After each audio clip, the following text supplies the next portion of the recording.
ഓംകാരേശ്വർ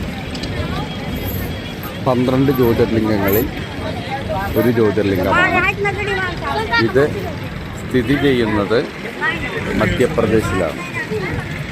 നർമ്മദയുടെ തീരത്ത്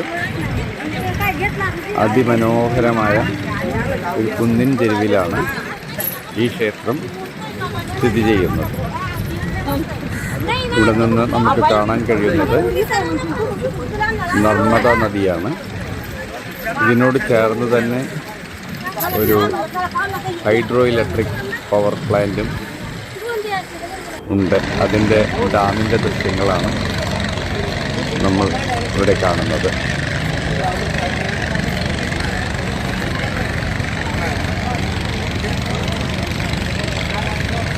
ഈ ക്ഷേത്രവും ഇതിൻ്റെ പരിസരവുമാണ് ഈ വീഡിയോയിൽ ആലേഖനം ചെയ്തിരിക്കുന്നത്.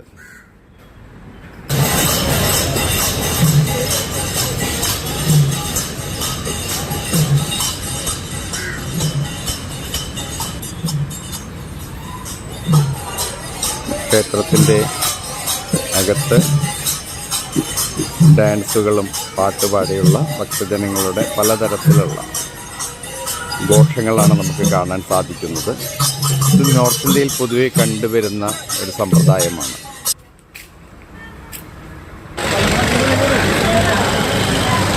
ക്ഷേത്രത്തിൻ്റെ ചുറ്റുമുള്ള വിവിധ ദൃശ്യങ്ങളാണ് നമ്മളിപ്പോൾ കണ്ടുകൊണ്ടിരിക്കുന്നത്.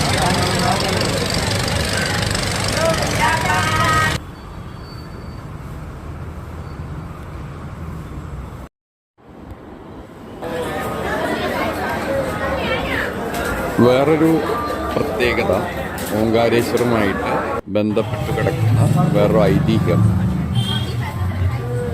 നമ്മുടെ ആദിശങ്കരാചാര്യ, ജഗദ്ഗുരു ആദിശങ്കരാചാര്യർ അദ്ദേഹത്തിൻ്റെ ഗുരുവായ ഗോവിന്ദ ഭഗവത് പാതയിൽ നിന്നും ശിഷ്യത്വം സ്വീകരിച്ചത് ഇവിടെ നിന്നാണെന്നാണ് വിശ്വസിക്കപ്പെടുന്നത്.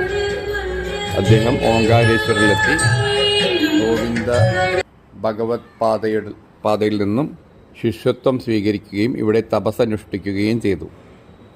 അതുകൊണ്ട് തന്നെ ആദിശങ്കരാചാര്യരുടെ ഒരു വലിയ പ്രതിമ മലമുകളിൽ നമുക്ക് കാണാൻ കഴിയും. അതിവിടെ സ്ഥാപിച്ചിട്ടുണ്ട്.